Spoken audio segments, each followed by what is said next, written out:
لا اله الا الله، يا عيني. طب يا بنتي اقفلي كده اما اشوف عمرو هيصحى ولا ايه. ماشي ايه يا بنت في ايه؟ قوم قوم. في اجيب ايه؟ لك تشرب ولا حاجه؟ لا انت في مين اللي مات ولا ايه اللي حصل؟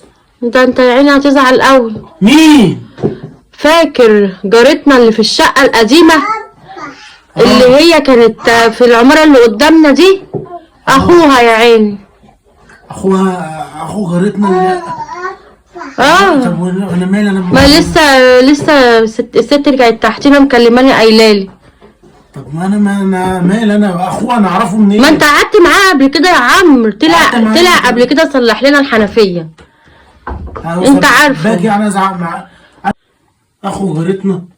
يا عمرو، لا انت عارفه، انت ناسيه. لا انت ما عندك ريحه الدم. ليه يا عمرو؟ مصحياني من النوم وقلقانه عشان اخو جارتنا اللي احنا اصلا سيبنا وعزلنا من 50 سنه. ايه يا بنت اللي انا فيه ده؟ ما انا قلت اما اقول لك يا عمرو تروح تعزي. امشي. طب في ايه؟ امشي حرام عليك، انت ما فيش فهم.